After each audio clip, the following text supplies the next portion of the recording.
A paz do Senhor Jesus, meus queridos irmãos e amigos, muito bem-vindos ao nosso canal, o canal da Editora Betel, o canal que promove a Escola Bíblica Dominical.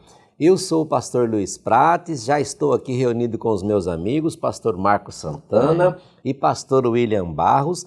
Juntos, nós estamos aqui para gravarmos esse vídeo da lição número 5 da nossa revista Betel Dominical, do quarto trimestre de 2020.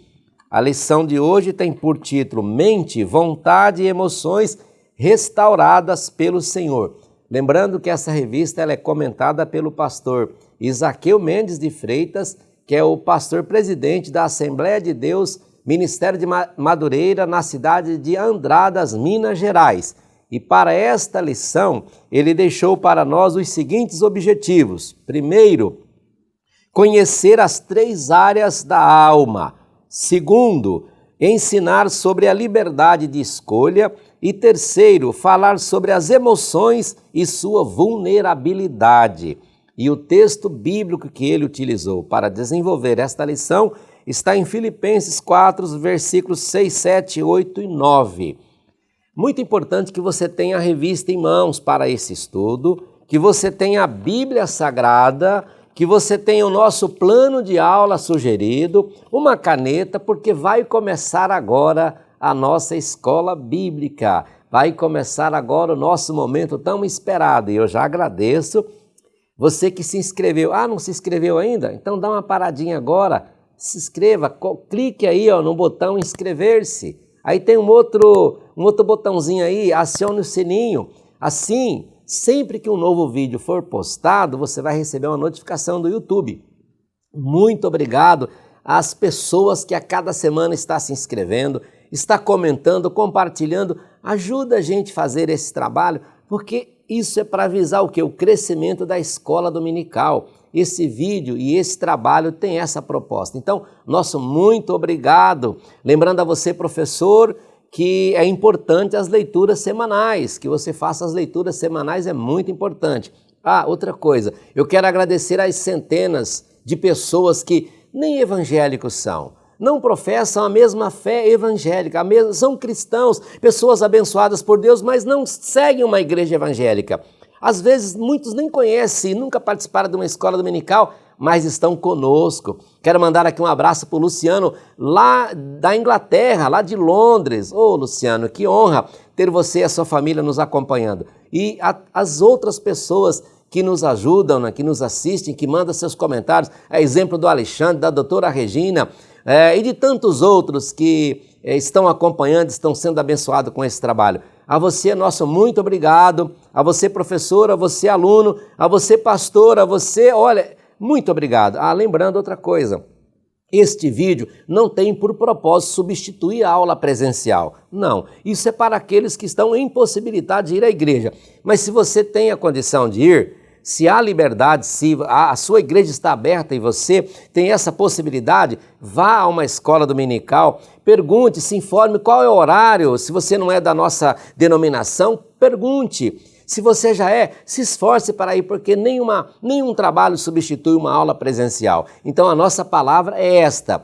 Esse nosso trabalho aqui é apenas para lhe ajudar, inclusive dar aos professores uma pequena base, uma base para você montar a sua aula. E o nosso objetivo é ver a igreja cada vez mais abençoada, mais rica, mas com a presença, é lógico, sempre que possível for, respeitando as restrições que nós temos, sabemos disso. Então, só para deixar bem claro que a nossa ideia, o nosso desejo é que você não deixe de ir à igreja.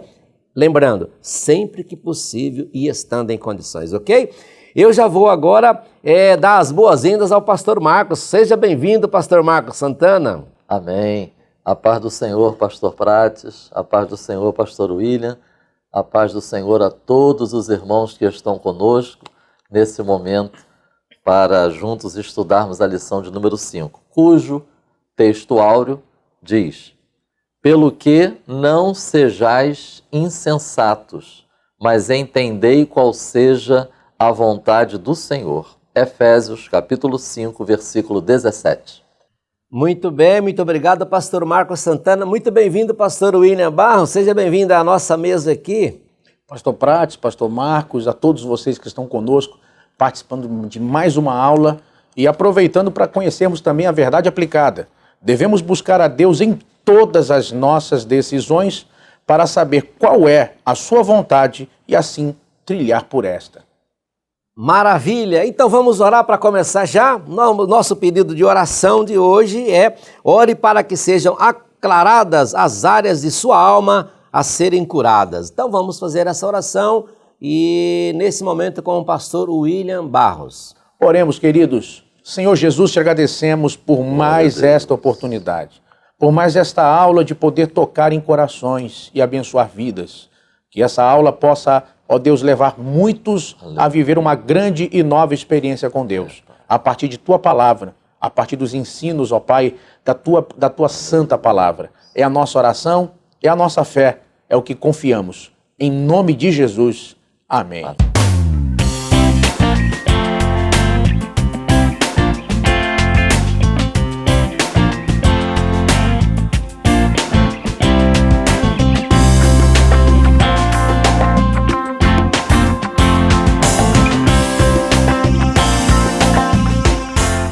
Inicio essa introdução com a verdade aplicada e destacando estas expressões.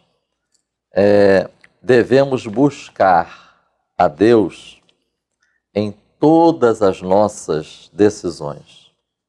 O objetivo é procurar conhecer a vontade do Senhor e trilhar por esta. Deixo como sugestão os seguintes textos bíblicos acerca da relevância de buscarmos conhecer a vontade do Senhor. Mateus, capítulo 6, versículo 10, quando o Senhor Jesus ensinou aos seus discípulos sobre oração. Lembremos-nos daquele ponto da oração: seja feita a tua vontade. Atos dos Apóstolos, capítulo 9, versículo 6, o apóstolo Paulo, após saber que Jesus vem ao seu encontro, Paulo procura conhecer sua vontade. E a pergunta de Paulo é: Senhor, que queres que faça? João, capítulo 7, versículo 17. O Senhor Jesus Cristo, ele vai enfatizar a importância da disposição para fazer a vontade de Deus. Diz assim: se alguém quiser fazer, conhecerá.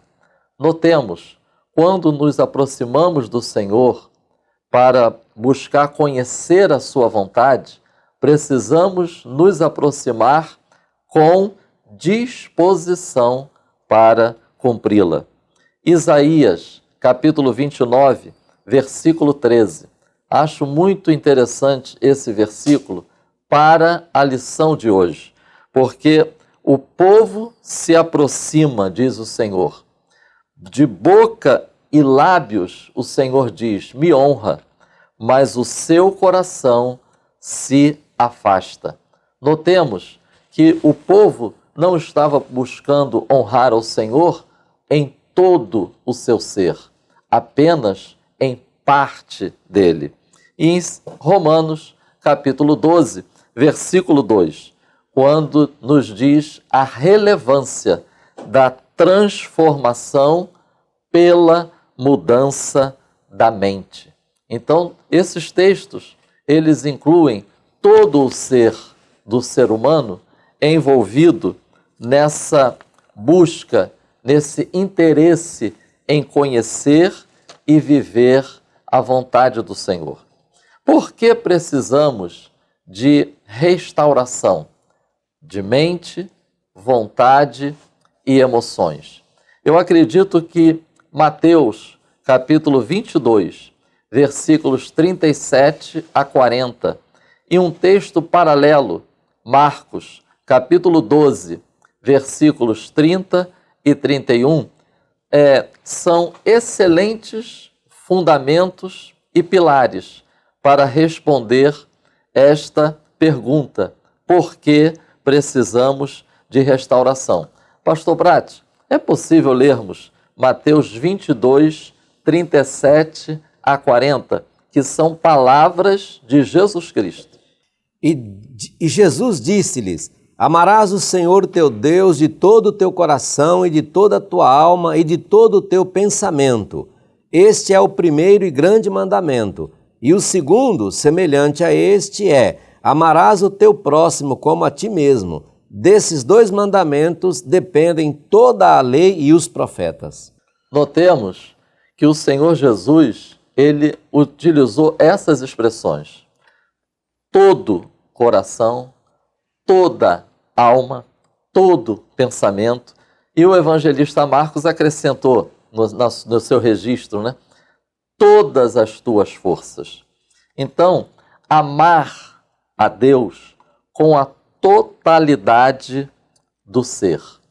Isso exige sentimentos, motivação, mente, vontade, esforço. O comentarista William Barclay, ele vai dizer o seguinte: devemos a Deus um amor total, um amor que domina nossas emoções, que dirige nosso pensamento, que é o motor de nossas ações. Tal realidade deve manifestar-se em amor aos semelhantes. Acho tremendo isso, o fato de termos nossa mente, vontade e emoções restauradas, mas não para vivenciar uma espiritualidade fechada em nós mesmos, mas que vai se expressar, vai se manifestar também para com o próximo. Kenneth Bailey, ele estava comentando sobre a parábola do bom samaritano. E ele então escreveu: o amor de Deus dá a energia e a motivação necessárias para a árdua tarefa de amar o próximo. Acho interessante também que a Bíblia King James e a Vida Nova, elas trazem o mesmo comentário, citando Agostinho. Ele proclamou: ama a Deus e faze o que queres, porque o amor a Deus purifica as intenções. A lição 5, assim, é um verdadeiro chamado ao crescimento. A lição 5 nos chama a buscar, prosseguir e nos interessarmos pela busca da maturidade. Eu vou pedir ao pastor Prates, por favor, Efésios capítulo 4, versículo 13. Eu sei que o irmão já estava em Romanos, né? Mas tá aí, pertinho, ó. Por favor.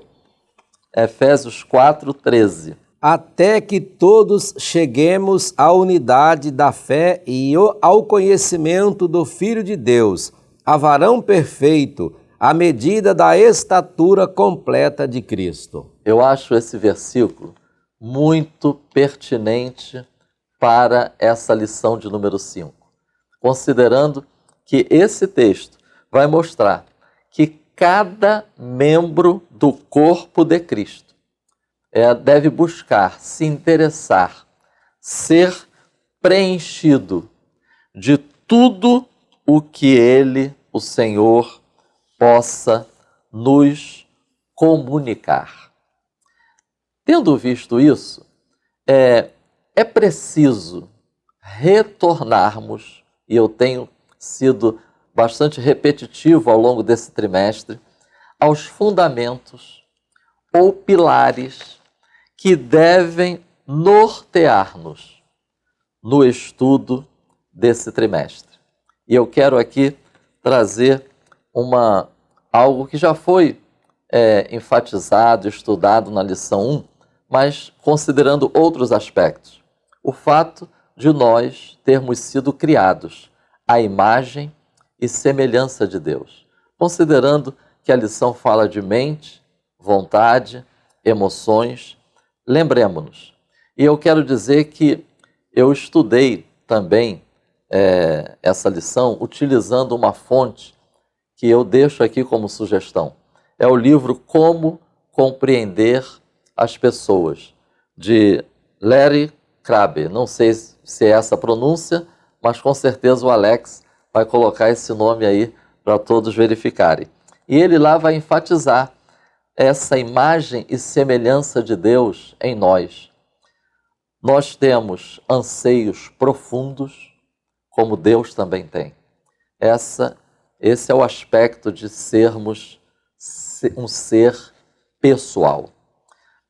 Temos também a capacidade de pensarmos e avaliarmos. Ser racional. Pensa, avalia e chega a conclusões. Temos também a capacidade de exercermos uma escolha ativa, ser volitivo, alvos e ações. E também experiência emocional. É a característica do ser emocional. Tristeza, ira, alegria, perplexidade, enfim. Notemos que a primeira sugestão do maligno, e isso já foi dito também desde a primeira lição, foi justamente que o ser humano, a primeira sugestão maligna, o ser humano, ele pode usar todas essas capacidades de maneira independente. Aí foi o grande engano do primeiro casal. Eles pensavam que poderiam exercer todas essas capacidades, pessoal, racional, volitiva, emocional, independente de Deus. Por isso, a importância de manter em mente a doutrina acerca do pecado, a doutrina acerca da salvação. Por isso, a relevância do arrependimento e da fé. Eu acredito, pastor Prates, pastor William, que nós podemos dizer que a presente lição, ao tratar de mente, vontade e emoções, parte do princípio de que a pessoa nasceu de novo. Porque o que nós vamos abordar aqui é fundamental que entendamos a relevância do novo nascimento. É preciso que a pessoa passe pelo novo nascimento, a fim de considerarmos o que vai ser dito na lição sobre mente, sobre vontade e sobre emoções. O tópico 1 vai abordar a mudança de mente, a relevância da mudança de mente, a relevância da mente em todas as áreas da vida e a relevância do cuidado com a mente. O tópico 2 vai abordar vontade e escolha, a capacidade de escolher, o fato dessa capacidade ter sido também afetada pelo pecado. E encerra abordando Jesus e a vontade do Pai. E o tópico 3 vai enfatizar o ser emocional, lidar com as emoções e emoção e fé. Que o Espírito Santo nos conduza e nos inspire no estudo dessa lição.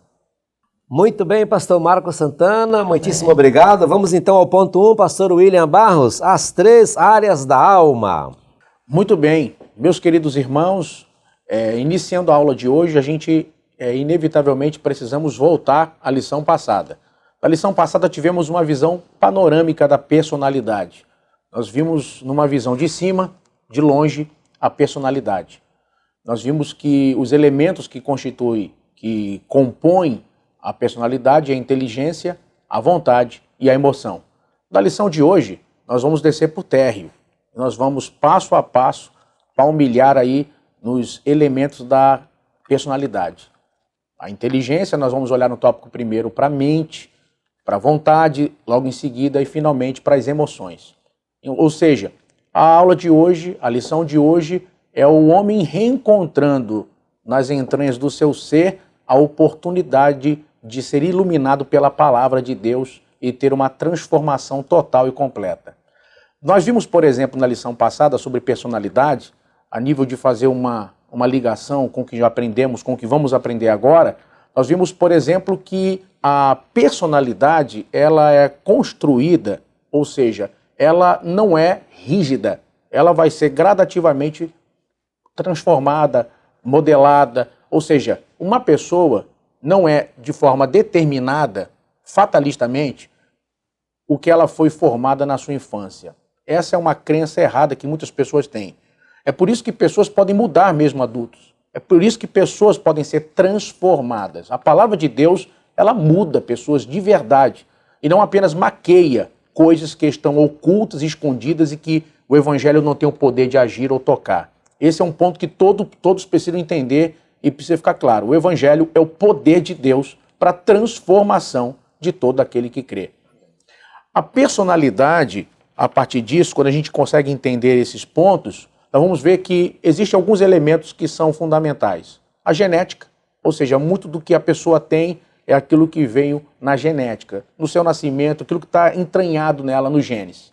Mas, mais do que isso, o que mais vai definir e de uma forma decisiva a personalidade de alguém é a cultura, o meio que a pessoa vive, o que ela aprende. E esse é um ponto dominante com relação à personalidade do ser humano. Tendo entendido isso, a gente entra justamente no nosso tópico primeiro sobre o mapa aí da personalidade. Vejam, quando a gente pega o tópico primeiro, nós vamos ver uma coisa muito importante. Romanos capítulo 12, versículo de número 2. Eu vou pedir ajuda ao pastor Prates para lermos esse texto que eu tenho certeza que muitos conhecem de memória. E não vos conformeis com este mundo, mas transformai-vos pela renovação do vosso entendimento, para que experimenteis qual seja a boa, agradável e perfeita vontade de Deus. Vejam que o processo é transformação pela renovação da mente. Ou seja, uma pessoa, para ser transformada, ela precisa ser renovada na sua mentalidade, na sua mente. Eu vou lhe dar um exemplo simples. Você vê pessoas dizendo, por exemplo, que você é o que você come. Isso não é verdade. Você é mais do que isso. Você é o que você pensa. Um exemplo disso são as pessoas, por exemplo, que fazem redução de estômago. Imagine uma pessoa que está com obesidade grau 3, obesidade mórbida, está aí 60, 70 quilos além do peso normal. Ela, para fazer a cirurgia de redução de estômago, cirurgia bariátrica, o que for, ela precisa pelo menos fazer algumas sessões com psicólogo, precisa de um acompanhamento psicológico antes da cirurgia, aí ela é avaliada e liberada para a cirurgia. Depois da cirurgia, novamente, ela precisa de um acompanhamento psicológico, porque afinal de contas ela passa por uma mudança radical na vida dela. Ela não vai mais comer como comia antes. E o que acontece? Você já deve ter visto muitas pessoas que fizeram redução de estômago e que emagreceram drasticamente, 50 quilos, 60 quilos, 70 quilos, às vezes mais do que isso, dependendo do peso que tinham anteriormente. E aí você encontra essa pessoa na rua, por exemplo, um ano depois. Quem não convive com essa pessoa diariamente, é possível que passe por ela e nem a reconheça, devido ao tanto de peso que essa pessoa perdeu. Aí as pessoas se encontram, olha como é que você emagreceu muito. E sabe o que está acontecendo, pastor Prates? Muitas pessoas que fizeram redução de estômago, depois começaram a ganhar peso novamente. Porque nós temos hoje no mercado produtos que que ocupam pouco espaço e são hipercalóricos. Ou seja, a pessoa não precisa comer uma grande quantidade para poder adquirir muitas calorias. Então, com isso, muitas pessoas que fizeram redução do estômago começaram a ganhar peso de novo. Muitas. O que vai acontecer? É um exemplo disso. A pessoa vai num self-service, vai comer. Aquela pessoa está comendo, por exemplo, 300 gramas. Na hora de fazer o prato, ela faz um prato de 1 quilo. Aí alguém olha, você vai comer isso tudo? Não, eu vou comer só um pouquinho, eu já botei o prato aqui que eu vou fazer uma quentinha para eu levar para casa. Mas não é isso. É porque ela não mudou aqui. E enquanto não mudar aqui, ela não muda. Ou seja, ela está magra, mas pensa como gordo. E enquanto não mudar a mentalidade, ela não vai ter sucesso duradouro naquela dieta ou naquele processo de emagrecimento. Ela vai voltar a ganhar peso, porque ela continua pensando como pensava antes. Então vejam que o processo de Romanos 12 é o quê? Transformai-vos. Como? Pela renovação do vosso entendimento. Ou seja, não há avivamento pleno, duradouro na vida de quem não teve renovação na sua mentalidade, de quem não mudou a sua forma de pensar. Olha o que nós lemos em Filipenses capítulo 4 e no verso 8.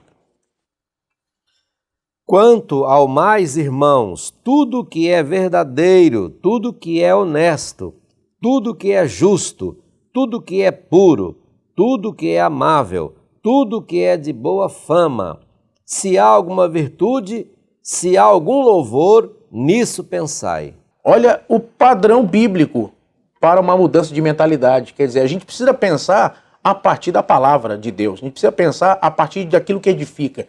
E eu faço 3 perguntas aqui em cima disso. Primeira, que lugares você frequenta? Segunda, quem são seus amigos? E terceira, o que você lê? Quais são as informações que chegam na sua mente? Pessoas querem ser libertas, querem ter uma vida de avivamento, querem mudar, pastor Marcos. Mas essas 3 respostas, muitas das vezes, são respostas negativas. Por exemplo, diz que está vivendo avivamento. Eu estava conversando com um rapaz, inclusive, esses dias, eu só não abro mão do meu futebol sábado. Ele tem um futebol sábado de manhã, com pessoas ímpias, que tem palavrão, tem gente que leva amante, tem bebida no final com churrasco, mas ele diz que não está se contaminando. Quer dizer, eu pergunto, que lugares você está frequentando? Como diz aquele hino da harpa cristã, né, que meus pés somente vão onde os santos possam ir. Quer dizer, se uma pessoa vai no lugar que Jesus não está presente, se eu não posso levar Jesus para um ambiente, como é que eu vou para esse ambiente? Então, é a primeira pergunta que você tem que se fazer. Que lugares você frequenta? Segundo, quem são os seus amigos? Quem são as pessoas hoje que você tem aliança? Quem são as pessoas que você se relaciona? Com quem é que você está andando? Quem já não ouviu alguma história de uma esposa? As mulheres são mais sensíveis muitas vezes nesse sentido. Dizer, sai fora de fulano. Fulano não é uma boa amizade para você. Quantos já não quebraram a cara justamente por não ouvir a companheira ou a esposa em situações como essa? Ou a mãe. Olha, sai fora de fulano. Fulano não é para andar com você. Quem já não ouviu coisas desse tipo e depois, olha, deu errado. Foi problema. Então, um outro ponto em cima disso, eu lhe dou um conselho. Se afaste de pessoas negativas. Tem pessoas, irmãos, que você pode conversar a qualquer momento, todo diálogo é derrota.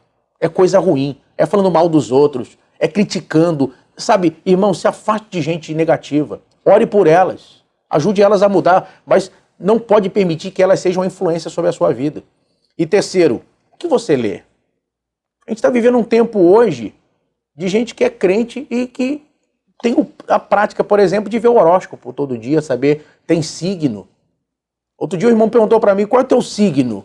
Falei, signo? Falei, meu signo é leão. Ele é mesmo? Falei, leão da tribo de Judá. Então, como é que crente tem signo?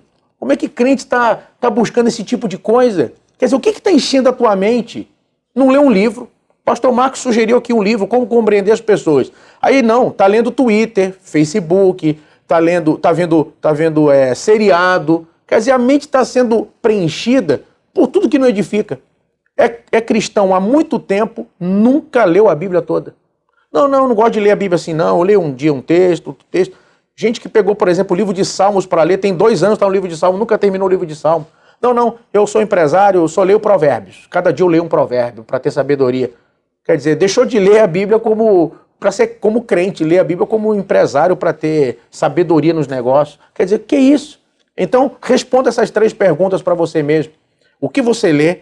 Quem são seus amigos e que lugares você frequenta? Continuando no tópico 1.2, o poder da mente. Vejam, imagine o quanto foi negado ou privado para o ser humano a nível de, por exemplo, descobertas científicas com a limitação do pecado. Vejam que muitas descobertas científicas fenomenais hoje foram acidentais. Muitas foram acidentais. O homem descobriu sem querer. Buscava uma coisa e acabou descobrindo outra. Então, por aí você imagina o quanto o pecado limitou a humanidade, nos limitou. Pensa uma coisa. O que fez, por exemplo, Bill Gates ficar podre de rico? Uma ideia. Windows. Uma ideia. Uma ideia. Agora você imagina, na mente de Deus tem milhões de ideias. Você imagina o que Deus tem a nos revelar, a mostrar, que poderia mudar, revolucionar nossos métodos. Veja que uma das características do milênio é que a Bíblia diz que no milênio toda a terra será cheia do conhecimento do Senhor. Você imagina que período áureo será o mundo com o diabo preso, Satanás preso, o anticristo e o falso profeta vencidos e Jesus governando sobre o homem, onde o pecado não é mais o que predomina é a justiça divina. Você imagina o que não será para o homem esse tempo. Um exemplo disso, um vislumbre, um flash disso, nós temos em Daniel, capítulo 1 e o verso de número 17. Pastor Prates, se puder me ajudar? Por favor.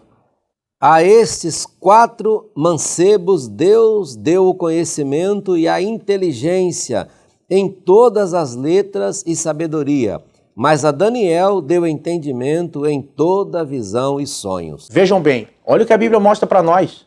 Daniel, Ananias, Misael e Azarias estão estudando como todos os outros jovens, mas porque priorizam Deus e são fiéis a Deus, eles vão se apresentar perante Nabucodonosor e reconhecidamente 10 vezes são melhores do que todos os outros. Ou seja, no campo do conhecimento natural, no campo da ciência humana, eles se apresentam 10 vezes melhor do que todos os outros. Aí a Bíblia diz que a Daniel ainda acrescenta dizendo, e Deus deu. Ou seja, fica nítido que tem coisa que vai vir no estudo, e é necessário estudar, é necessário conhecer, mas tem coisa que Deus dá. Deus deu a Daniel entendimento e conhecimento em toda a revelação e sonho. Ou seja, para quem está assistindo essa aula de hoje, vai fazer concurso? Vai se preparar? Tem uma carreira pela frente? Tem áreas que você quer crescer na tua área profissional, em que área for? Coloca Deus na frente. Começa pelo espiritual, estude, mas seja santo, tenha uma vida de comunhão com Deus. Você vai ver onde Deus vai levar você. Deus pode iluminar seu entendimento de uma forma sobrenatural. Eu lembro aqui, por exemplo, do pastor Manassés de Brito, aqui pertinho da gente, aqui no Campinho. Eu lembro que na década de 90, final de 80 e início de 90, ele na época desenvolveu uma técnica com relação ao uso do plástico que fez ele viajar pelo mundo. Ele viajou para vários países do mundo para poder justamente ensinar aquela técnica. Ganhou muito dinheiro com aquilo. Você vê, Deus pode visitar o teu entendimento com ciência, com conhecimento sobre algo que pode revolucionar os teus métodos. E eu finalizo aqui, e o 1.3 vai falar sobre a disputa pelo controle da mente. Irmãos, quem chega aqui e domina aqui é o que ganhou a guerra.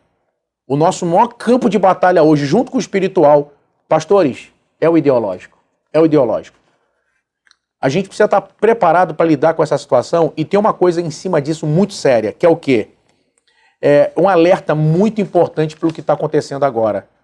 Ou seja, com a globalização, com essa ideia de globalismo, a gente está vendo o quê? Padrões pré-estabelecidos sendo colocados na sociedade para, de uma forma uniforme, fazer com que, principalmente os mais jovens, adolescentes, os jovens, ou seja, os nossos filhos, comecem a pensar de forma uniforme, comecem a ser de uma forma padronizada conforme o Deus desse século. E aí entra dentro desse sistema ou desse método de ataque do diabo várias coisas. Internet, pessoas famosas que acabam sendo padrões de comportamento, que as pessoas seguem em massa. Vamos ver o que fulana, que é cantora famosa, fala. Vamos ver o que fulano está vestindo. Vamos ver o que fulano está pensando. Que lugares ele frequenta. E aqui eu faço um alerta final em cima disso. Cuidado com a programação que seus filhos estão vendo, por exemplo, seriados. Os seriados, por exemplo, muitos seriados americanos, que são campeões de audiência, principalmente nesse tempo de quarentena, são os locais preferidos aonde se estabeleceu esse tipo de agenda. Você pega seriados que até 2005, 2006, 2007, você não vê praticamente nada disso. Mas a partir daí, começa a se entrar uma agenda como aborto, família poliafetiva, 2 homens com uma mulher, 2 mulheres com um homem. Começa a entrar a ideia de swing, começa a entrar a ideia de ideologia de gênero. Vejam, a gente está vivendo hoje, na sociedade, falando de criança trans. Dentro do CID-10, que é o catálogo de doenças psiquiátricas, o nome disso é disforia de gênero. Ou seja, uma criança ela pode ter uma confusão com relação ao seu corpo, que na maioria dos casos, mais de 80%, conforme a criança vai crescendo, ela se ajusta. Mas já transformaram isso agora na identidade da criança, pedindo até em vários lugares do mundo para que a criança possa fazer uma cirurgia. Você veja que se uma pessoa amputar o braço, isso é tido como o quê? Doença. Se uma pessoa quiser arrancar o nariz ou uma orelha por uma ideologia, é doença. Mas a pessoa mudar o seu corpo, por exemplo, tirar os seios ou tirar o pênis, é normal. Pessoas estão mudando o corpo, mudando a cabeça, mudando a sua história e a sua vida, e o mundo não melhorou por isso. Ao contrário, nós estamos vendo hoje psiquiatras não tendo vaga hoje para atender pessoas. Os remédios de ansiedade e depressão estão acabando nas farmácias. Não para de gente comprar remédios. Então, é um alerta importante para quem está nessa aula com a gente. Irmãos, quem chega aqui, quem domina aqui, é o que vai ganhar a guerra. Leva teu filho para a igreja. Não deixa ele jogando videogame. Leva para a igreja, leva para a escola dominical. Vem para o culto, volta a fazer culto doméstico. Volta a ler a Bíblia com a tua família. A batalha precisa ser ganha. Vasculha, vê o que teu filho está vendo na internet, o que a tua família está recebendo como informação na televisão ou nos programas ou nos filmes. Essa é uma tarefa importante, os pais não podem se omitir. Essa não é a tarefa do pastor da igreja. Essa é a tarefa do pai e da mãe. E com isso eu fecho esse ponto, essa é a minha sugestão, pastores. Muito obrigado, pastor William. Sugestão extraordinária. Eu tenho certeza que os nossos irmãos ali já anotaram a sua sugestão. Então nós podemos concluir o ponto 1 dizendo que eu aprendi ou eu ensinei que a mente é a líder ou a precursora de todas as ações. Mas infelizmente a mente foi canalizada para o mal. Ela foi corrompida pelo pecado e hoje se tornou um campo de batalha. Por isso que essa sugestão do pastor William aqui é extremamente válida. Assim, fechando esse ponto, vamos direto ao ponto 2. Pastor Marcos Santana, vontade e escolha. Amém. É interessante nós estarmos sempre atentos à lição de hoje, a esses links. Então, a lição inicia enfatizando a mente. Eu estava lembrando, enquanto o pastor William estava fazendo a sua exposição, de um livro que foi escrito por John Stott, cujo título é Crer também é pensar. E lembro também que, principalmente no trimestre passado, foi muito recorrente nós fazermos menção à importância do discípulo de Cristo procurar ter um sólido, consistente sistema de crenças e valores. E necessariamente isto passa pela mente renovada, transformada pelo poder do Evangelho, pela ação do Espírito Santo e pelo interesse contínuo do discípulo de Cristo em prosseguir nesse processo, porque é um processo. O tópico 2, ele aborda vontade e escolha, e nós vamos ver que tem íntima ligação com a mente. Eu estava buscando alguns sentidos da palavra vontade. Aquilo que é desejado, disposição, propensão, desejo.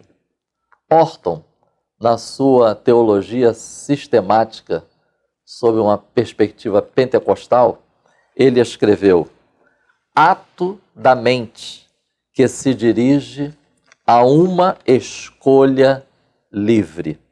Também pode ser motivada por um desejo que provém pressuroso do inconsciente. Depois nós vamos falar um pouco mais sobre essa questão de motivações internas. Este tópico, ele vai nos remeter também, quando a gente pensa em vontade e escolhas, às questões éticas. Eu quero deixar aqui para os irmãos a leitura de alguns textos da nossa lição que nos ajudam nessa reflexão. Logo no primeiro texto, tem um parágrafo que diz: Deus deu ao homem o poder de escolher corretamente, em obedecê-lo e amá-lo. No tópico 2.1, eu identifico aqui uma das características da ética cristã. Ela é uma ética bíblica, porque vai dizer no meio do texto do 2.1, para tomar decisões corretas, precisamos conhecer a vontade de Deus. É uma ética bíblica. O tópico 2.3, eu identifico uma outra característica da ética cristã. É uma ética cristocêntrica. Jesus sempre agradou ao Pai, porque nunca fez sua própria vontade. Ele sempre se sujeitava a cumprir a vontade do Pai.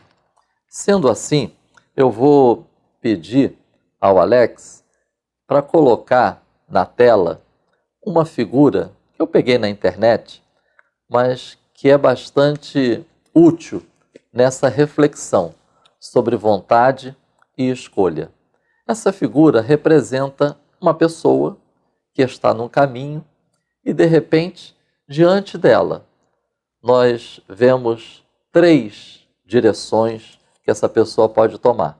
Uma para a esquerda, em frente, uma para a direita.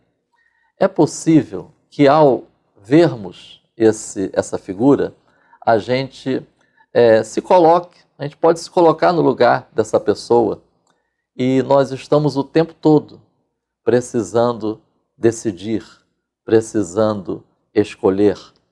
É natural que, no primeiro momento, nós identifiquemos nessa figura apenas 3 direções, ou 3 opções. Ou eu vou para a esquerda, ou eu vou em frente, ou eu vou para a direita. Mas quero convidá-los à reflexão, quero convidá-los a pensar, a meditar, a discernir, e quero aqui lançar a seguinte proposta: não é apenas essas 3 setas, não é apenas essas 3 direções, não são apenas 3 as opções que uma pessoa tem. Pense comigo, essa pessoa, ela pode escolher ficar parada, ela pode escolher não prosseguir. Agora note, ainda tem mais uma opção, ela pode escolher retornar. Ela pode escolher não seguir em frente, voltar, dar meia volta. Notemos uma simples ilustração apenas para refletirmos que nós precisamos manter na nossa mente quais os valores e princípios que nortearão o comportamento do discípulo de Cristo.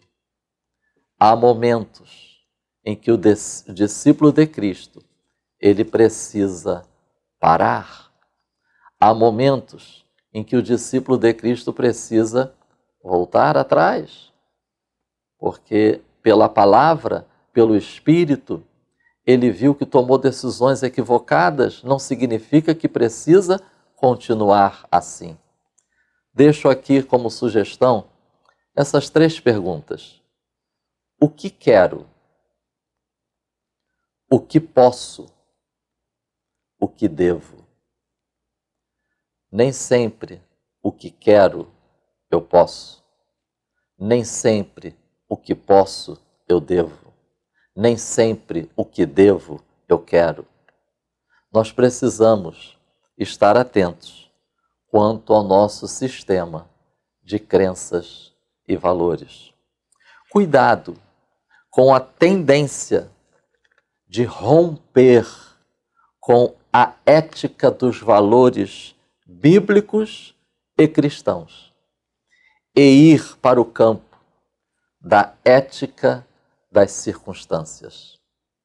Temos 2 exemplos na Bíblia de homens que nós podemos usar como exemplos, como eu disse, nessa diferença entre a ética bíblica e cristãs e valores cristãos em relação à ética das circunstâncias, nesse processo de vontade e escolha. O primeiro exemplo é Esaú. Esaú chegou cansado, Esaú chegou com fome, e diante da proposta de Jacó, passa para mim o teu direito de primogenitura. Note como Esaú, ele trocou a ética dos valores bíblicos pela ética das circunstâncias para escolher, para decidir. Ele disse: o que me importa a primogenitura? Eu estou quase morrendo, eu estou com fome. Ele trocou os valores bíblicos pela circunstância que estava vivenciando. E um outro exemplo é Saul, um exemplo tremendo também. Saul conhecia a ordem de Samuel. Ele deveria esperar, mas pressionado pelas circunstâncias, ele escolhe, ele decide tomar a iniciativa de oferecer o sacrifício. Ele trocou para decidir, para escolher. Ele trocou a ética bíblica, a ética dos valores cristãos, pela ética das circunstâncias. É uma excelente oportunidade para juntos, na escola bíblica dominical, estarmos atentos. Nós somos seres emocionais. Nós vamos falar isso no tópico 3. Está aqui comigo um psicólogo. Não podemos negar isso, né, pastor William? Nós somos seres emocionais, sim.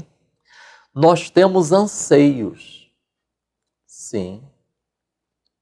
Nós somos seres volitivos, sim. Mas não podemos esquecer que nós somos seres racionais.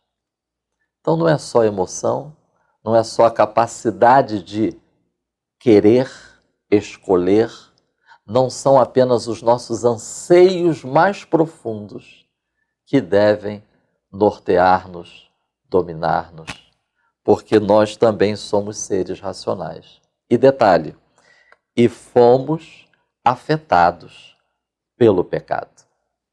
Essa EBD é excelente, para a gente não perder de vista que continuamos tendo emoções, anseios, vontade, poder escolher e razão, pensamento. Mas não podemos esquecer que todas essas dimensões foram afetadas pelo pecado. E aí eu trago aqui essa frase de uma música muito conhecida. Diante desse quadro, a gente pode dizer assim, pastor Prates, pastor William, é preciso saber viver. A ênfase da lição é justamente isso, que para saber viver, nós, como discípulos de Cristo, na introdução falamos isso, nós precisamos da palavra e precisamos do Espírito Santo para lidarmos com nossas vontades e capacidade de escolha.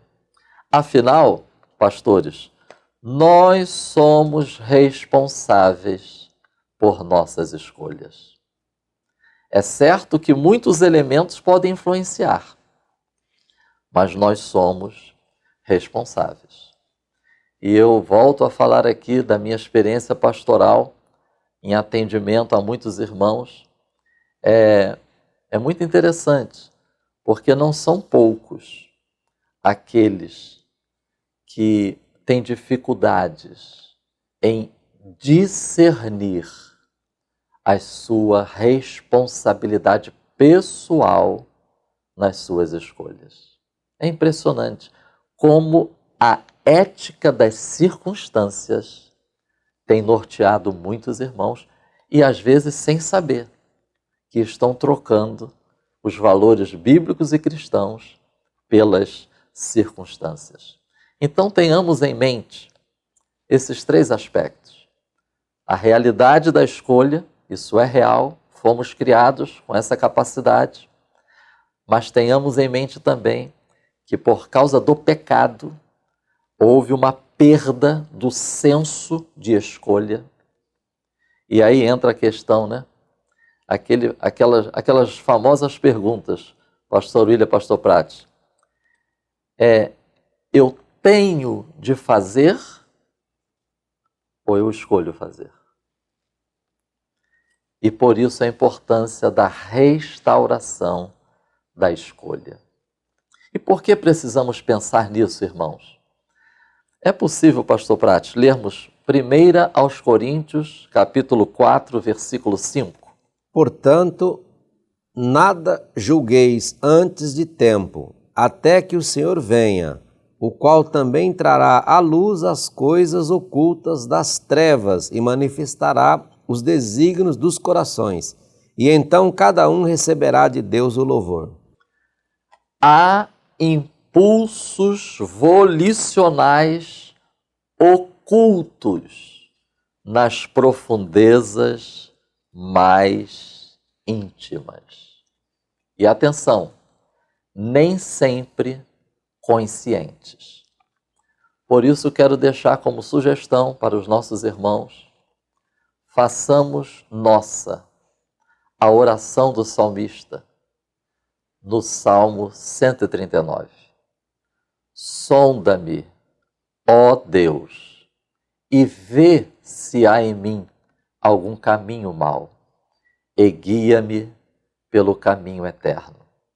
Salmo 19.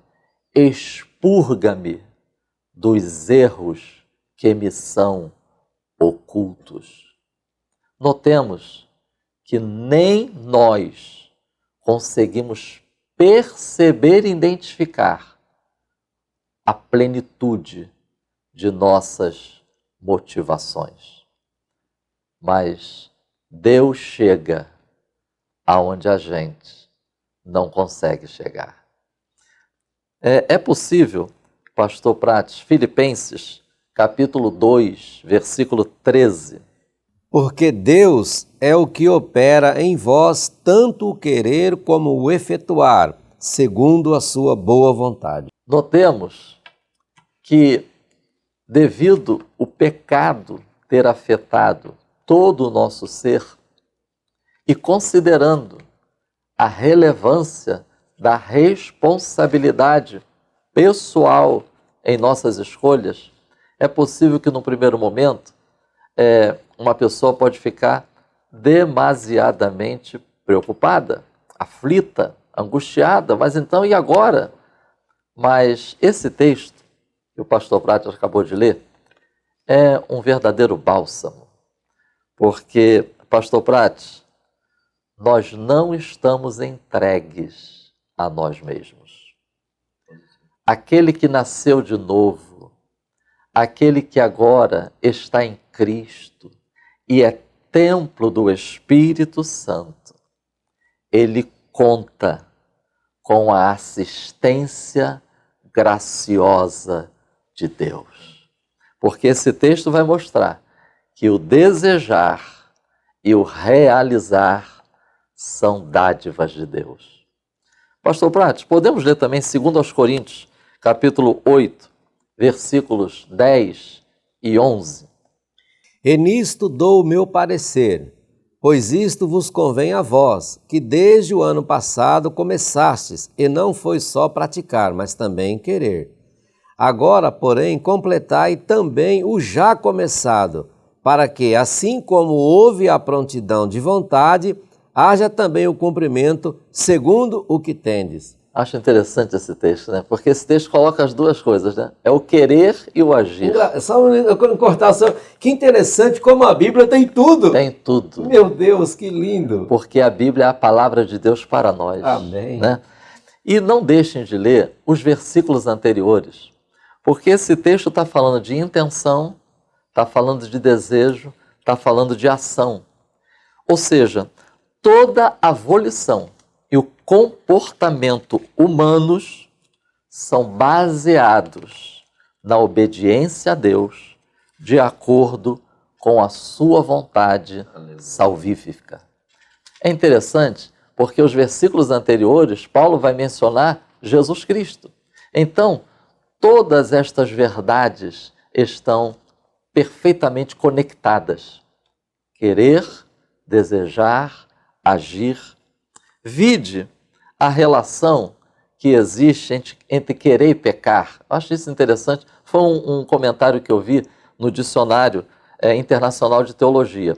Nós não vamos ler, mas ou quem sabe dá tempo de ler. 1 Coríntios capítulo 7, versículos 36 e 37.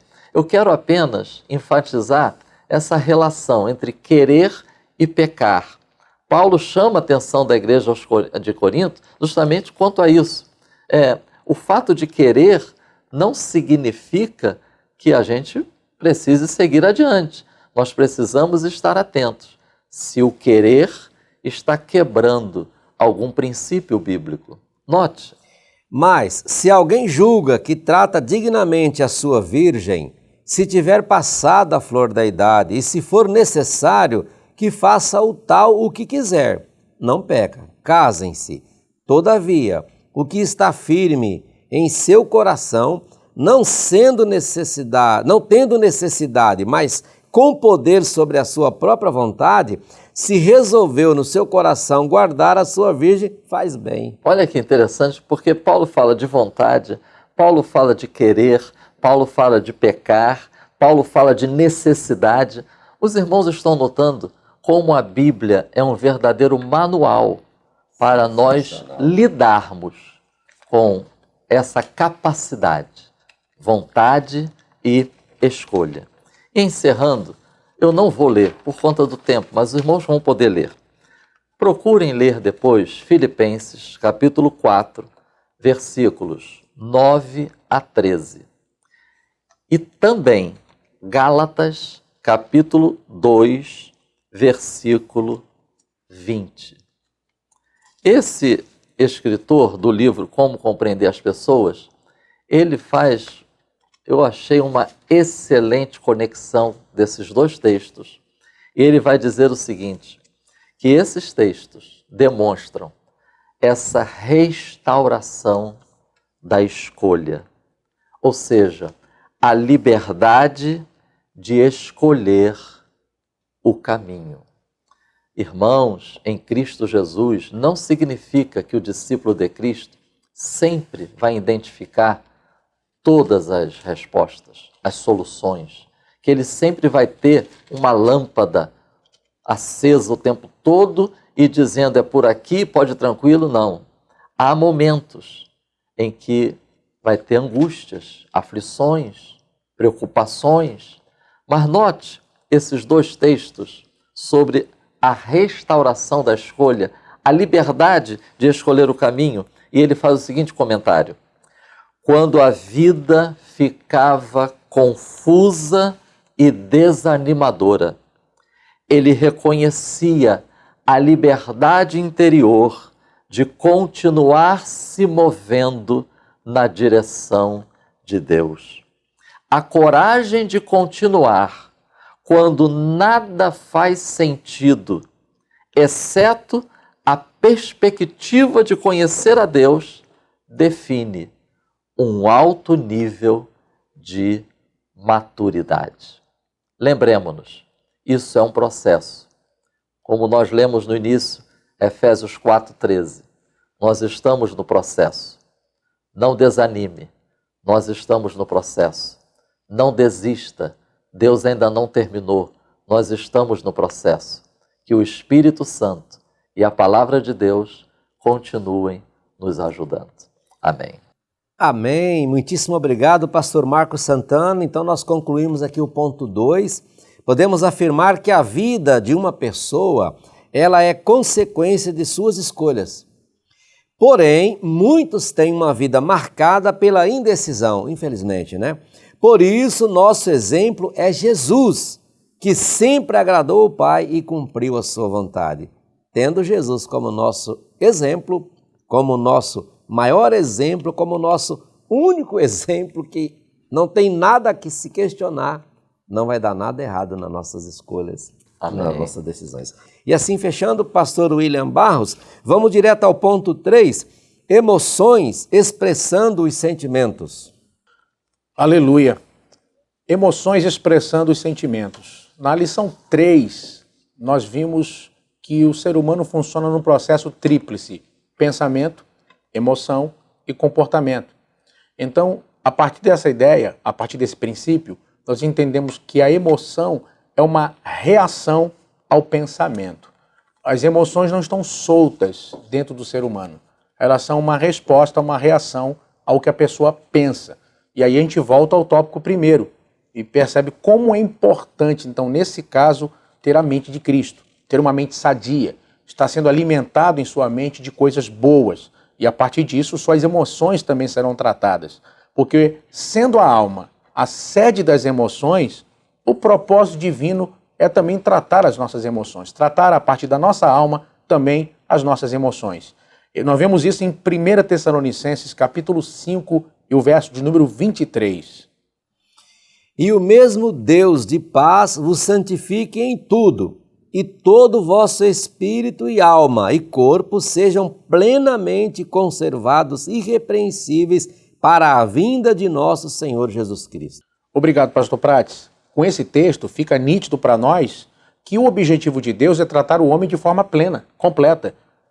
A igreja ou o cristão pronto para o arrebatamento não é aquele apenas que tem uma vida espiritual, não é apenas aquele que tem uma mente sadia, mas também a alma tratada. O objetivo de Deus é tratar o homem de forma completa.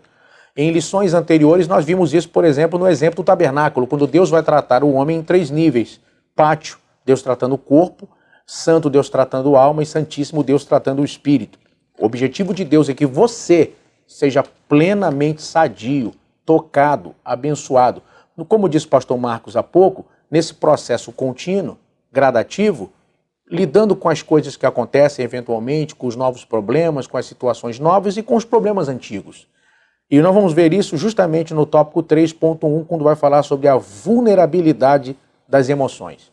Um ponto importante nessa questão aqui é entender o seguinte: o coração do homem é enganoso.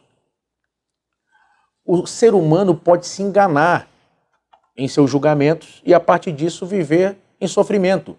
Eu vou dar um exemplo bem simples. Todos os anos eu faço caravanas para Israel.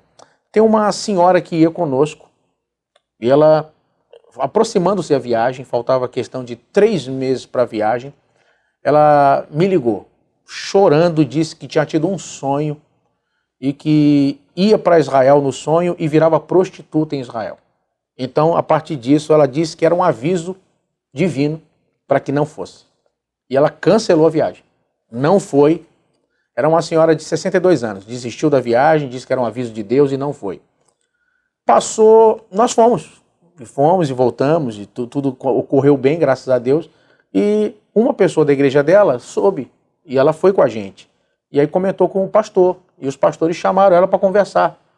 E aí ela percebeu que teria feito um julgamento errado a partir daquele sonho, e me ligou e pediu desculpas, e falou, quero ir de novo, e acabou indo na caravana seguinte conosco. Está indo conosco, inclusive, ano que vem novamente. E não virou prostituta em Israel, não aconteceu nada dessa natureza com ela. O que ocorre é que muitos de nós acabam se auto-sabotando quando chega em momentos decisivos da nossa vida. A gente acaba sempre esperando o pior em muitos momentos. Muitas pessoas, quando estão doentes na alma, acabam sempre imaginando que o ruim, que o pior vai acontecer. E alguns acabam colocando isso como espiritual. Não, foi melhor assim, Deus não queria. Não, se não deu certo é porque não era de Deus. Deus não estava no negócio. E acabam vivendo uma vida em sofrimento. Pessoas, por exemplo, eu conversei com uma jovem que conheceu um rapaz crente, ia se encontrar com ele para bater um papo. Iam tomar um sorvete, se conhecerem, e ela, no último momento, desmarcou aquele encontro, porque ela pensou, vai dar errado, eu vou acabar sofrendo, ele vai me conhecer melhor, vai ver minhas características, e eu vou sofrer. Então, é melhor desmarcar porque eu não quero sofrer. E as pessoas começam a se auto-sabotar a partir justamente do engano que vão assimilando na vida e vivendo numa prisão sem muros. E como eu disse, acabam muitas vezes colocando até isso como espiritual. Nós vamos ver que a vida cristã não pode ser baseada em emoções. As emoções não podem dominar a vida cristã. Jeremias, capítulo 17, o verso 9, vai nos mostrar como é enganoso o coração do homem. Enganoso é o coração mais do que todas as coisas, e perverso, quem o conhecerá? Ou seja, a vida cristã, ela não pode ser regida pelas emoções, tem que ser regida pela palavra de Deus. Provérbios, capítulo 19, verso 21, vai nos mostrar isso. Muitos propósitos há no coração do homem, mas o conselho do Senhor permanecerá. Olha aí, queridos, imagine a confusão na alma de uma pessoa onde as emoções lhe dominam. Não, estou sentindo que eu estou salvo. Não, agora estou sentindo que eu estou perdido. Não, estou sentindo que eu estou indo para o céu. Não, agora estou sentindo que eu estou indo para o inferno. Não, estou sentindo que vai dar certo. Não, estou sentindo que não vai dar certo. Eu não vou lá não, que vai dar errado. Não, eu estou sentindo que eu vou subir no púlpito, vou pregar e vai ser benção. Não, estou nervoso agora. Eu estou sentindo que vai dar tudo errado e eu vou cancelar. Imagine uma vida regida dessa forma pelas emoções. Queridos, pessoas já me disseram assim, mas eu senti e deu certo. Era aquilo mesmo. E eu pergunto, e quantas vezes a pessoa sentiu e deu errado? Não era aquilo. A vida cristã não pode estar baseada em emoções. Eu estou salvo, eu estou perdido, Deus está comigo, Deus não está comigo, eu estou sentindo, não estou sentindo. A vida cristã precisa estar baseada na palavra de Deus. E a partir disso, tem um elemento que é fundamental para que a pessoa não seja refém justamente de uma vida extremamente emotiva e, como disse o pastor Marcos, menos racional, menos baseada na Escritura, que é o quê? Uma vida sem devoção. Uma vida onde não há diariamente oração e leitura e meditação na palavra. Pessoas que não têm regularmente o hábito da comunhão secreta, do altar secreto da oração, são muito mais propensas a serem levadas por ventos emotivos. Se uma pessoa não tem uma vida diária de oração, se uma pessoa não tem uma vida diária de leitura e meditação na palavra, ela automaticamente está vulnerável a ataques do diabo nessa área. E eu vou lhe dar um aviso. Se o inimigo perceber que essa é uma área fácil de atingir você, ele vai te tirar do equilíbrio a qualquer momento. É uma crítica, é uma situação, é um telefonema, é uma coisa que deu errado, e aí você já está desestabilizado, aí não dorme aquela noite toda, fica acordado, e fica com culpa, e se sente mal, será que eu errei, eu não devia ter dito, eu não devia ter ido. É um inferno na alma. Deus não lhe fez para viver essa vida, mas você precisa fazer mudanças hoje. Você precisa fazer mudanças agora em relação a isso. Olha, eu vou lhe dizer uma coisa. Uma vida de oração e palavra significa emoções controladas pelo Espírito Santo. Uma vida sem oração e sem palavra de Deus é uma vida dominada pelas emoções. E tem um exemplo na Bíblia, eu não pedi para o pastor Prates ler, o texto também é longo, mas eu vou mencionar aqui, que está em 2 Reis, capítulo 4. Esse é um exemplo que eu acredito tremendo para nós. Olha só, a mulher perdeu o marido, quer dizer, já estava desestabilizada, numa época que a mulher era basicamente do lar, morre o marido, o provedor da casa, ela está devendo, chegam os credores para levar os 2 filhos dela escravos, então fica nítido que a dívida não era pequena, porque um filho só não pagava a dívida, tinha que ser os 2. Então, trazendo isso para o nosso tempo aqui, mais ou menos aí uns 80 mil reais, quem sabe, 100 mil, uma dívida dessa. Ela estava devendo muito. Como é que essa mulher podia estar? Perdeu o marido, os filhos iam ser levados escravos, devendo do pescoço para cima, podia estar em pânico, desestabilizada, vou me matar. Não, ela vai lá no profeta Eliseu, porque ela entende que ele era uma autoridade espiritual na vida dela. Ela não vai lá meramente buscar uma revelação, uma profecia, ela vai lá buscar uma direção divina. Ele pergunta para ela, o que você tem em casa? Os irmãos conhecem a passagem, o que vai acontecer? Ele vai dar para ela uma direção sem lógica. Sem lógica. Você vai para casa, pede vaso a todos os teus vizinhos, você pega o teu único vaso que você tem em casa e vai encher todos. É o tipo de direção que se você parar para entender, você não faz. Se você parar para tentar analisar, você não faz. Mas ela obedeceu. todas as diretrizes que o profeta havia determinado para ela. Vai lá, faz isso assim. Depois entra só você e teus filhos e fecha a porta. Porque se essa mulher deixar a porta aberta, você imagina como é que tá as emoções dela. Chega um vizinho, o que é isso, vizinho? Que monte de vaso é esse aqui? Não foi o profeta que mandou, mas mandou fazer o quê? Já pensou ela tentando explicar qual foi a ordem? Fecha a porta, só você e teus 2 filhos. Significa que tem pessoas que vão ver o resultado do teu milagre, mas não podem participar do processo. Não podem participar do processo. A ordem de Deus, fecha a porta. E aí, essa mulher, com tudo para poder explodir, ela vai lá, no lugar certo onde está a resposta. Ela é inteligente, ela resume o problema dela, sabe que o profeta é muito ocupado, devia estar lotado de gente pedindo oração. Eliseu é um profeta de milagres, e ela resume em 30 segundos aproximadamente o problema. Meu marido, teu servo, é morto, tu sabe que teu servo temia o Senhor, e os credores estão na minha porta para levar meus 2 filhos escravos. 30 segundos. Ela é objetiva no que ela precisa. Olha que inteligência. Ela é rápida, objetiva, vai na pessoa certa, sai dali, obedece tudo que foi determinado. Olha a vontade aí. Ela obedece tudo que foi determinado. Não para tentar analisar se aquilo tem lógica ou não. E o milagre acontece. E ela vai viver aquele milagre. Então, irmãos, nós precisamos, mais do que acreditar em milagres, nós precisamos obedecer o Deus do milagre. Precisamos ter uma vida onde Deus é o nosso socorro bem presente no tempo da angústia. Precisamos priorizar isso. E nós vamos ver aqui, tópico 3.2, restaurando nossos sentimentos, que não vão aprender. Pensamentos certos igual emoção no trilho. Emoções nos trilhos. Pensamento errado, emoções desgovernadas. Já que a emoção é uma reação ao pensamento. Então, repito, pensamento certo, emoções nos trilhos. Pensamento errado, emoções desgovernadas. E aí, qual é a recomendação? Qual é a análise? O que a gente observa? Pessoas dormindo mal, pessoas vivendo uma vida, muitas vezes, sem folga, sem férias direito. Quase todo mundo que eu converso que está mal, pergunta assim, você tira férias? Muitos dizem, eu não tenho tempo. Não dá. Você não tira férias? Não tiro férias. Eu tiro 2 dias, 3 dias, eu tiro uma semana. Não tiram férias. O que acontece? Muitas vezes, essas pessoas negligenciam o culto, não tem o hábito de ir na igreja, de estar na igreja, de cultuar a Deus. Não, eu vou quando dá, eu vou, sabe, de estar na igreja. Irmão, quem aqui pode dizer que não é verdade? Que muitas vezes você está mal. Eu conversei com uma irmã ontem que disse isso para mim, eu estava muito mal. Eu passei aí todo dia, ter uma oração 6 da manhã na minha igreja. E muitos irmãos passam lá antes de trabalhar. Ela diz, depois que eu passei aí para minha igreja, 6 da manhã, orar, eu estou me sentindo melhor. Eu estou tendo mais força para enfrentar a minha batalha. Eu vou lá, tem meia hora de oração, o pastor dá uma palavra de 15 minutos e a gente vai trabalhar. Ela diz, depois que eu passei a fazer isso, eu estou vivendo melhor.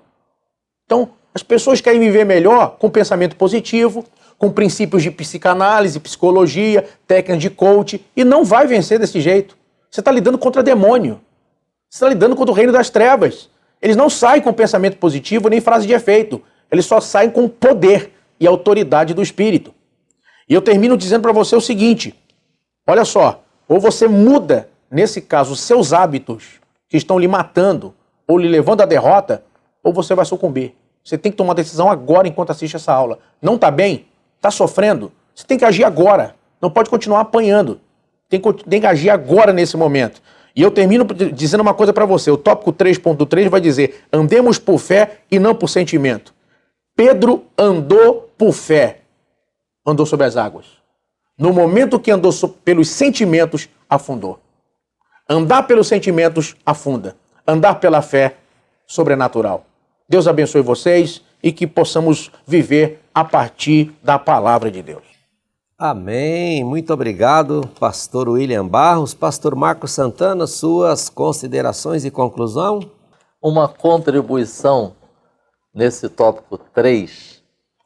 Não é errado sentir tristeza, raiva, sofrer, se sentir decepcionado, frustrado. Não é errado sentir isto. O livro de Salmos nos ajuda muito a lidar com nossas emoções. Vide que o salmista, ele não escondia ou negava seus sentimentos, mas ele verbalizava, ele colocava diante de Deus. Tem um artigo muito interessante na revista Ultimato, eu acho que é essa última, cujo título é Transparência. É muito importante o discípulo de Cristo, nesse processo, no crescimento, na maturidade, refletir sobre transparência. 2 exemplos. Ana. Ana lutava com a tristeza. Ana queria ser mãe e não podia. Tinha alguém que irritava ela. E com o coração cheio de frustrações, ela não escondeu a sua dor. Ela confiou em Deus. O fato de confiarmos em Deus, o fato de sermos discípulos de Cristo, não nos isenta de, às vezes, sofrermos em nossa humanidade. Segundo exemplo, o apóstolo Paulo. Leiam depois 2 Coríntios, capítulos 4 e 5. Eu acho bonito, porque Paulo inicia o capítulo 4 assim: não desfaleço. Não vou permitir que o desânimo me paralise. Ele está tratando de sofrimentos. Ele está tratando de oposições. Ele está tratando de incompreensões. Ele está tratando de aflições.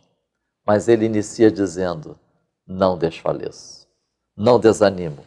E lá no finalzinho ele vai dizer assim: ainda que o exterior se corrompa, o interior se renova a cada dia. Muitas vezes ficamos com a impressão de que os cristãos espirituais sempre se sentem bem. Não é assim. Quero deixar aqui, o pastor William citou aqui um hino, eu já tinha também no meu esboço, deixar como sugestão. Não deixe de cantar da nossa harpa cristã o hino 126 e o hino 302. E são hinos que fazem essa conexão. Tribulação, paciência. Humilhação e coração ferido, glória. Tribulação, oração. Aflição, louvor. Somos convocados, como discípulos de Cristo, a enfrentar o total da realidade. Segundo aos Coríntios, capítulo 1, versículos 8 e 9, é possível, pastor Prates, essa leitura? Porque não queremos, irmãos, que ignoreis a tribulação que nos sobreveio na Ásia, pois que fomos sobremaneira agravados mais do que podíamos suportar, de tal modo que até da vida desesperamos, mas já em nós mesmos tínhamos a sentença de morte, para que não confiássemos em nós, mas em Deus que ressuscita os mortos. Então, esse texto, ele nos mostra que Paulo enfrentou com confiança em Deus, sem negar a realidade, a gravidade, a intensidade dos seus sentimentos. E, como contribuição, tem um artigo na revista Ultimato que traz um texto de C.S. Lewis.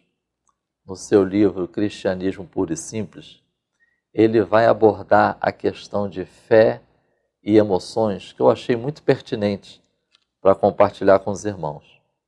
Ele cria o seguinte cenário: um homem tem provas concretas de que aquela moça bonita é uma mentirosa. Ela não guarda segredos. Mas quando ele está só com ela, sua mente desconsidera a fé no conhecimento. E ele começa a criar na sua mente.